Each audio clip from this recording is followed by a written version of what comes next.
Buonasera a tutti, benvenuti a questa nuova puntata di Effetto Sera, talk show su social. Oggi parliamo di editoria di un libro in particolare, lo facciamo in compagnia del suo autore, di Francesco Musu Loddo, ma ovviamente nel libro è Francesco Musu, che ospitiamo e quindi ringraziamo per la sua disponibilità. Ciao, Buonasera buonasera. a tutti. Buonasera a Allora, tutti e grazie per avermi invitato. grazie a te della disponibilità. Allora, con Francesco parliamo del suo secondo romanzo, perché è uscito da poco, poi diciamo a fine ottobre, Sì, il secondo romanzo dal titolo Su ballu e Usacche, quindi letteralmente dovrebbe essere il ballo di Busacchi, o mi sì, sì. sbaglio? Ok, Il ballo edito di da, Busato. edito da Iskra, ed è Sì, un romanzo di una Sardegna un po' antica, o comunque di una certa età fa, perché poi alla fine parliamo degli anni 60 e sì. parliamo di una Sardegna agropastorale, ecco perché dicevo una Sardegna antica. Innanzitutto ti chiedo ovviamente i due libri, credo che siano abbastanza diversi per quanto riguarda il concept, come si dice in gergo, cioè quello che hai buttato giù, ma soprattutto ti chiedo come nasce l'idea di mettere su carta una storia, un romanzo ambientato in una Sardegna non proprio moderna.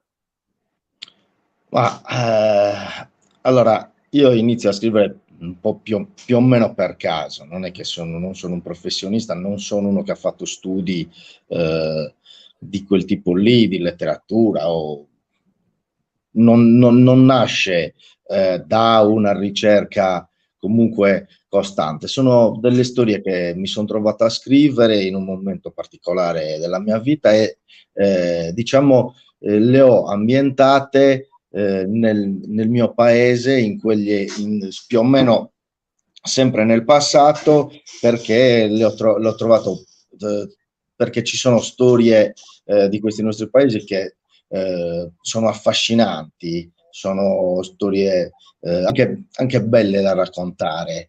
E quindi c'è stata una sorta di colpo di fulmine, no? Sia per Casseforti che mi è venuta un'ispirazione così estemporanea, guarda, passeggiando addirittura, il primo libro mi è venuta l'idea passeggiando nel cimitero del mio paese. E poi ho continuato perché Casseforti comunque è piaciuto tanto, è un'edizione che è andata piuttosto bene, nel mio piccolo, e io sono un dilettante, Assolutamente, eccetera. certo, però Eh, e poi ho iniziato a scrivere altre tracce e fra queste tracce che ho iniziato, su Balleusa, che è quella che è venuta fuori per prima, diciamo, sono riuscito a completare questo lavoro editoriale e la casa editrice Iskra l'ha trovato a sua volta un lavoro che valeva la pubblicazione e quindi mi hanno pubblicato anche questo secondo romanzo. E niente, probabilmente ambiento fino ad oggi, ho ambientato i romanzi in una Busacchi e in una Sardegna del passato, perché comunque era un'epoca un po' d'oro delle nostre piccole comunità, perché erano ancora molto vissute, erano paesi che contavano comunque, il mio paese contava più o meno il doppio, quasi il triplo degli abitanti che conta adesso, è anche un modo di farle rivivere, perché comunque stiamo attraversando, anche prima della pandemia, siamo comunque attanagliati da un problema di spopolamento che è feroce e che è difficile da arginare.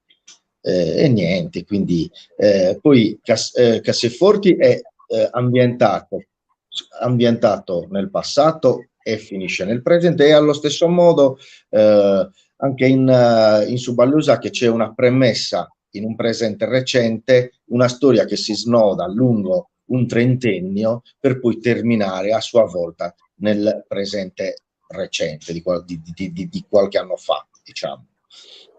allora, protagonista di Subaru Usake è Tonino Sedda, un Tonino con un suo segreto, ovviamente non spoileriamo Non tutto il romanzo, spoileriamo, certo, sono degli esattamente, ma amici. raccontiamo comunque una storia importante, ecco perché poi si parlerà di Subaru Usake, ma dicevamo che raccoglie ispirazione da un fatto di cronaca realmente accaduto. Anche in questo caso credo che entrano in gioco quelle che sono le tue passioni, cioè il voler studiare, approfondire quella che è la cultura sarda, quella che è forse anche la cultura sarda di nicchia, perché parlare dei grandi nomi e dei grandi episodi li conosciamo tutti, e magari appunto storie come queste forse solleticano un po' di più la fantasia di chi poi si deve mettere a raccontare, no? Assolutamente. Sì, io prendo una storia che nel complesso è un racconto inventato, però all'interno di questo racconto inventato io metto episodi realmente accaduti che si adattano alla storia. Poi la storia corre lungo un binario parallelo, che è quello della vita fuori, della vita di Tonino fuori dal carcere, e quella della vita di Tonino all'interno del carcere. All'interno del carcere c'è un raccordo tra la vicenda personale del protagonista e tanti avvenimenti, non solo della storia di cronaca della Sardegna, ma anche dell'Italia, anche del continente. Mentre la vicenda personale di Tonino è costellata di avvenimenti che comunque sono ispirati a fatti di cronaca realmente accaduti nel nostro paese e nella nostra storia. Tonino ha un grande segreto che il lettore scopre comunque alla fine del percorso, alla fine della lettura. È un ragazzo, come ce ne sono stati tanti, che si butta a capofitto in un'esperienza criminale con superficialità, quasi spinto anche un po' dal disamore per se stesso, no? Perché comunque viene costretto a un lavoro per il quale non nutre amore, perché chi gliel'ha costretto a fare quel lavoro non nutriva a sua volta amore per quella professione, e così si butta a capofitto e si trova poi a vivere un'esistenza di privazioni, come può essere una vita di reclusione. E quindi è un peregrinare per carceri, per conoscenze, talvolta che lasciano ricordi positivi, altre volte che lasciano un senso di malessere. È un po' testimone, è un po' un Forrest Gump, no? Per fare una citazione cinematografica, è un po' un Forrest Gump delle carceri italiane, a cavallo tra gli anni 60 fino alla fine quasi degli anni 90. Però è questo, grosso modo, quello che è la sua esperienza. Senti, tu hai detto, Francesco, io ho iniziato a scrivere qua un libro o comunque qualcosa su carta quasi per caso, però se siamo arrivati al secondo romanzo, evidentemente non è più un caso, è diventata una passione vera e propria, o un'esigenza anche quella di raccontare. L'esigenza è venuta dopo, forse ancora di più dopo questo secondo libro. Ho quasi l'abitudine di scrivere sempre qualche idea, di puntellare qualche episodio dal quale può scaturire, a mio parere, a mio avviso, una bella storia da raccontare. Inizio a scrivere, la mia pubblicazione di Castelforti arriva nell'autunno del 2016, dopo un bel po' di tempo in cui avevo iniziato a scrivere, però comunque scrivo, magari lo lascio per alcuni mesi, però nel periodo in cui sto scrivendo scrivo molto, quindi comunque non è una storia strascicata, lunga, sono sempre storie che sono molto, diciamo, ristrette, diciamo così, non è il termine Una esatto. traccia di massima, ecco. Esatto. Io c'è stato un periodo della mia vita in cui mi sembrava di non avere tempo per nulla. Non avevo tempo per stare con la famiglia, allora abitavo con i miei genitori, non avevo tempo per chi mi stava a fianco, pensavo di avere tempo solo per quello che mi piaceva fare, che in pratica poi era giocare a pallone e andare in giro con gli amici.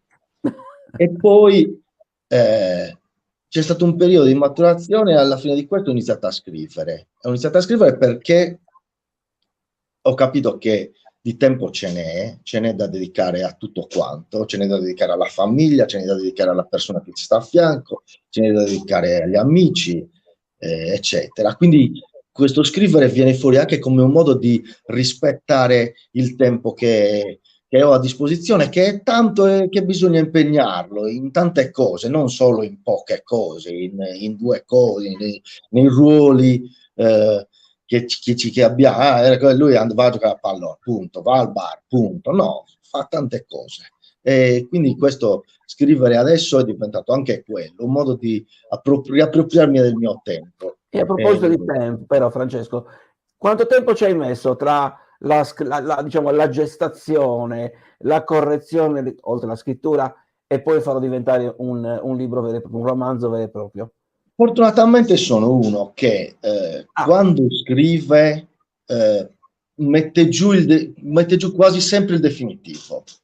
Ecco, questo Poi posso aggiungere qualche cosa, qualche dettaglio, qualche frangente per specificare, per allisciare, però se uno prende la prima stesura che ho fatto leggere all'editore o al correttore di bozze che è mia cugina, che è molto appassionata, è una lettrice di grande interesse, una lettrice eccezionale, è il libro che è uscito. Sono poche, il libro era così, ci metto più o meno, se sono qualche mese, insomma. Poi magari lo inizio, che ne so, a gennaio, ma lo finisco a dicembre, però ci scrivo in pochi mesi, non è che ci metto 12 mesi a scrivere un libro. Quello che mi colpisce, adesso vabbè. Però comunque è un dato importante, perché dici tu, almeno ho in testa l'idea, la traccia importante cioè quando metto su carta vuol dire che è già pronto, quindi non devo lavorarci altri mesi, perché altrimenti poi ovviamente prima di uscire ci vorrà altro tempo. No, dicevo, mi colpisce un altro elemento, sia su Ballo e Osake, ma anche, diciamo, tutta l'editoria, la narrativa che sta uscendo in questo periodo in Sardegna. C'è un grande fermento culturale. Io sto notando, sia su Effetto Serra, ma in generale, tanti scrittori, giovani più o meno giovani, esperti e non, professionisti e non, che hanno esigenza, la voglia, il desiderio di comunicare qualcosa, che sia, come nel tuo caso, un romanzo o un saggio, piuttosto che un libro documento. Insomma, tante cose. Non so se è una nuova fase o se magari io colpevolmente prima non me ne ero accorto. Io penso che la Sardegna sia un posto dove ci sono persone estremamente creative e che spesso ci sottovalutiamo, spesso non andiamo avanti con la necessaria determinazione su quelle strade, ma è un posto dove si producono tanti libri, ma si producono ottime esperienze musicali, eccetera, eccetera. Sì, io leggo tanto di autori sardi, ce ne sono più bravi, meno bravi, ce ne sono più o meno sponsorizzati, ci sono autori sardi che ti fanno assolutamente innamorare di quello che scrivono. Io quando leggo il romanzo di un autore che scrive bene, che mi piace, adesso siamo anche in un periodo in cui è facile contattarlo e scrivergli e ringraziarlo perché si scrive bene. Poi io sono uno che inizia a leggere da Grazia Deledda. Mi sono appassionato alla lettura da Grazia Deledda. Poi ho iniziato a leggere delle cose che mi interessavano di più, che fossero biografie di calcio, di calciatori, di storie di squadre di calcio, piuttosto che adesso molto appassionato di memorialistica sugli anni di piombo, vite di banditi. Io leggo tanti romanzi in generale, nel limite dei tempi, eccetera. Quindi non sei fautore del isolani uguali isolati, perché assolutamente, uno dei blocchi che noi sardi abbiamo è assolutamente. un'isola. Leggo di tutto, mi fa piacere leggere tutto. Ci sono anche autori sardi che ho comprato, spinto da curiosità, e i libri non mi sono piaciuti, come penso che a qualcuno che è incuriosito comprerà il mio libro magari lo troverà banale o lo troverà poco interessante. Questo fa parte del gioco. Però, ripeto, leggo tutto, leggo molte cose e questa cosa effettivamente sì, ci sono tanti autori nuovi, tante persone che lavorano e che scrivono delle bellissime cose e ripeto, secondo me la Sardegna è molto florida di creatività sotto ogni punto di vista, sotto tanti punti di vista. Senti, tralasciando il discorso della storia del romanzo ovviamente, però ti chiedo, Tonino Sedda, almeno a livello caratteriale, ha un po' anche di Francesco?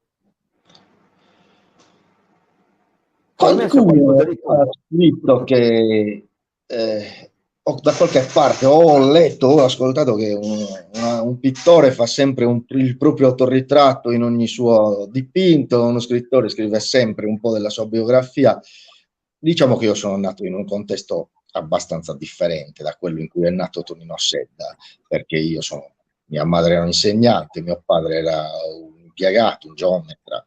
No, io parlavo Sono però di carattere, ovviamente, non di esperienze di vita, però proprio come carattere. caratterialmente forse sì, cioè, si struttura il personaggio un po' raccontando anche quello che sono, però non voglio dire che sono mie caratteristiche, sono caratteristiche un po' che ritroviamo in tanti sardi, un po' l'orgoglio, un po' il non voler sottostare anche agli inganni, eccetera. Di Poi essere molto, molto taciturni, comunque sì, anche silenziosi. quello. Poi lì il suo carattere ritorna anche con il titolo, perché su Balle Usacche è il ballo tipico del mio paese e diciamo che è un po' la metafora di un certo modo di condurre la vita, sia nelle gioie che nei dolori.